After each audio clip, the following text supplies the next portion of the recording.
All right, ready to dive into some art? Always. Okay, good.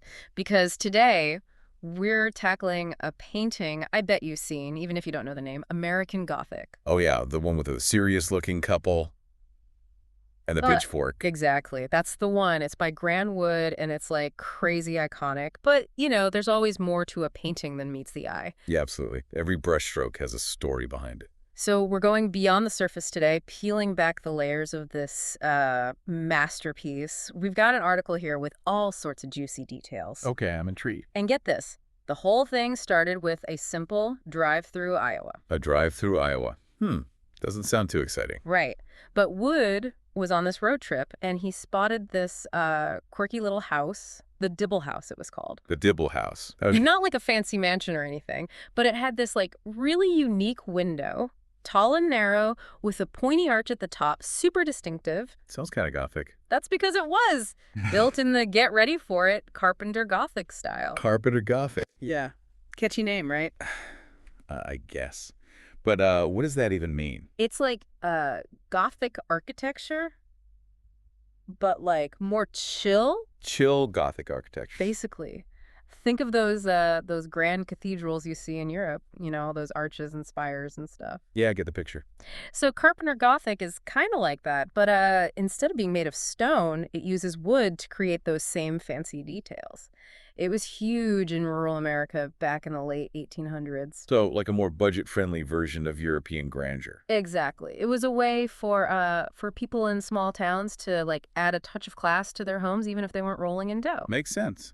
Everyone wants a little piece of the good life. And that's what Wood was so drawn to. He saw that ambition in that little house and he wanted to capture that same spirit in his painting. He even said he wanted to paint the kind of people who would live there, people with aspirations. He actually called those little houses cardboardy frame houses too, which, I don't know, always makes me chuckle. But anyway, so he finds this house, right, with its fancy window and all.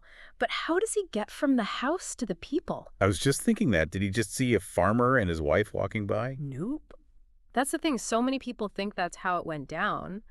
But the models for American Gothic were actually Wood's sister, Nan, and their family dentist, Dr. McKeeby. Wait, what? His sister and the dentist. Yep. And they weren't playing a married couple either, but a father and daughter. So this iconic image of rural America is kind of a fabrication. Totally. And the details Wood chose for their clothing, they like add another layer to the whole story. Take Nan's apron, for instance. The apron. Okay. It's a colonial print, which was super popular in the early 1900s. But what's really cool is that she made it herself. Really? How do we know that? She used rickrack trim from their mother's old dresses.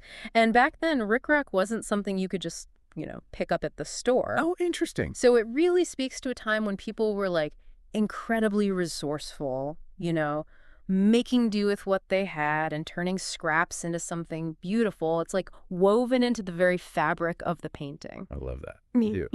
It just changes the whole feeling of the painting, doesn't it? Like, it's not just about stern faces anymore. It's about family and resilience and making the most of what you have. Yeah. It's like the painting itself is a patchwork of their lives. I like that.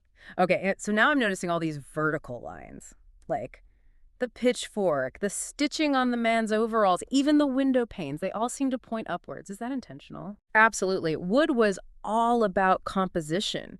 He wanted American Gothic to have that same feeling you get from Gothic architecture, all soaring arches and verticality. And get this, he actually painted the figures after he sketched out the house. Hold on. So he wasn't just capturing a scene he saw. He was like constructing a narrative. Exactly. He had this vision in his head of the kind of people who would live in that house, and he carefully crafted their image to fit that vision. Wow, that's so interesting. Right, I know. I can't wait to hear how people reacted to this carefully constructed image. This article says the painting debuted at an art competition. Oh, I bet that went over well. It did. Kind of a mixed bag, actually. One of the judges even called it a comic Valentine. A comic Valentine. Okay. Interesting. Yeah, it kind of gives you a sense of how people weren't sure what to make of it. Yeah, I get that. Like it's not exactly a laugh riot, but Yeah. there's a certain humor to it. Right. It's thought-provoking. And Yeah. that's part of what makes it so fascinating. Totally. But I bet not everyone was amused. I mean, this article says Iowans, especially, weren't too thrilled. Yeah, they were actually pretty outraged. They felt like Wood was making fun of them. portraying them as all stiff and frumpy. Wow, so the same painting that some saw as a comic Valentine, others saw as an insult. It's pretty wild, right, how one piece of art can provoke such different reactions. It is, and it makes you wonder about, like, the role of the artist's intention versus the viewer's interpretation. Wood always insisted he wasn't trying to be satirical, though. He did. He said American Gothic was meant to be a tribute to the strength and resilience of rural Americans. He grew up in Iowa, and he saw those qualities in the people around him. He wanted to honor that. But even if that was his intention, doesn't the audience's perception still matter? Like, can an artist completely control how their work is received? That's a great question. And honestly, it gets to the heart of how we interact with art, doesn't it? Can an artist's intentions ever fully override the audience's perception? Or is the meaning ultimately shaped by the viewer's own experiences and biases? It's like whose perspective really matters more. I don't know if there's an easy answer to that one, but it's definitely something to ponder. It is. And speaking of things to ponder, didn't American Gothic take on a whole new meaning during the Great Depression? Oh yeah, big time. Suddenly those stern, unsmiling faces were representing something different. They were like a symbol of what? Like grit and determination. Exactly. People saw them as representing that fortitude you need to make it through tough times, the kind of perseverance that defined the American spirit. So the painting that was seen as satirical just a few years earlier became like an emblem of hope. Pretty powerful, huh? It is. And it wasn't just the public's perception that shifted. Wood himself he kind of leaned into that populist image, didn't he? Oh yeah, for sure. He became almost like a folk hero himself. I remember reading something about him saying all his good ideas came to him while milking a cow. That's the one. It was a far cry from his earlier, more bohemian days. It makes you wonder, was this like a genuine shift for him, or was he just playing a role to fit the times? Honestly, it's hard to know for sure, but it definitely adds another layer to understanding both the artist and his art. Yeah, Right? totally. All this talk about strength and resilience, it's making me think. I vaguely remember reading something about American Gothic being interpreted as a mourning portrait. Oh yeah, that's a thing. Is it? Yeah. It's not as widely known, but it's definitely worth considering. Okay, so what makes people see it that way? What's the evidence? Well, there are a few visual clues. Notice how the curtains in the house are drawn shut. And the woman is wearing a black dress. Her gaze is averted too, almost like she's lost in thought or maybe even sorrow. Oh, wow. I never even noticed that. And I think I read that this interpretation is also tied to Wood's personal life. Didn't he experience some significant losses? He did. His mother passed away when he was young, and he was incredibly close to his sister, Nan, who modeled for the painting, remember? Right, of course. Yeah. So maybe American Gothic could be seen as a reflection of his own grief and, I don't know, maybe even a testament to the strength it takes to keep going after experiencing loss. Exactly. It adds a whole other layer of depth to the work, doesn't it? Yeah. Like even behind those stoic facades, there's this undercurrent of emotion, maybe even sadness. Man, this painting just keeps getting more and more interesting. Yeah. Okay, but we can't wrap up this deep dive without talking about the most mind-blowing interpretation of all. The one that connects American Gothic to mythology. Oh yeah, here we go. This one always gets people talking. I can imagine it kind of throws a wrench in the whole simple Iowa farmer image. For sure. It's a wild one. Yeah. So remember that globe on top of the weather vane? The tiny planet perched on the roof. Yeah. Right. Well, some art historians believe that globe represents Pluto, the dwarf planet. Okay. Pluto. So then, is the man with the pitchfork supposed to be like the Roman god Pluto? The ruler of the underworld? Bingo. And the pitchfork is his scepter. Hold on, wait a minute. Are you serious? Yep. And it gets even crazier. The woman is wearing a cameo brooch. Right. Right. Well, if you look really closely, that cameo depicts Proserpina, Pluto's wife. Whoa, so suddenly we're not in Iowa anymore. We're in the underworld. Exactly. It's like, boom, this simple farm scene transforms into this epic myth. That's insane. It really makes you question everything you thought you knew about the painting. Yeah. Like, are we looking at everyday Iowans or powerful gods? Right. It all comes back to that question of whose perspective matters, doesn't it? It's amazing how one painting can hold so much meaning. Like, we've gone from a simple Iowa scene to a symbol of resilience, a reflection of grief, and now even a mythological narrative. It really is incredible, isn't it? It's Yeah. like the more we dig into American Gothic, the more layers we uncover. It really is like peeling back an onion. And speaking of layers, I'm curious about Wood himself. I mean, with all these different interpretations flying around, how did he feel about how people were reacting to his work? That's a good question.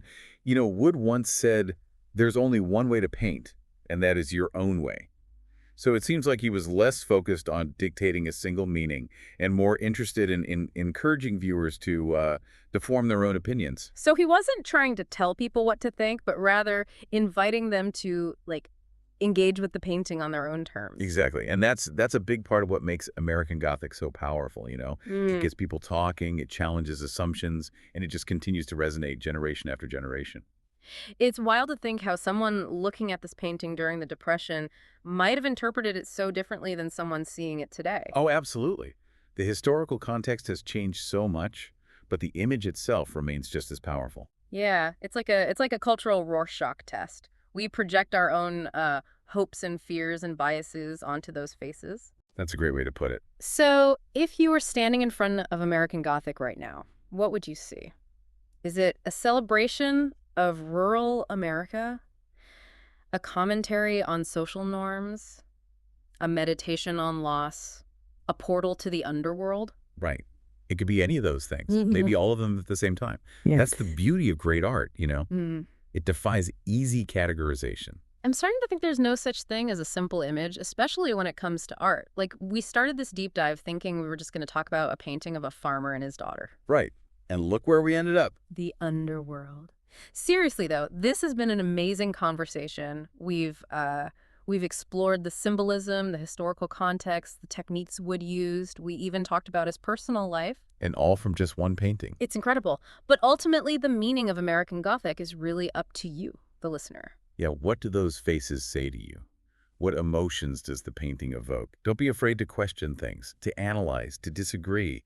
That's all part of the fun. It's true. Engaging with art should be a journey, not a destination. There's no right or wrong answer. Exactly. So the next time you see American Gothic, whether it's in a museum, a book, or even on a coffee mug, really take a moment to look at it.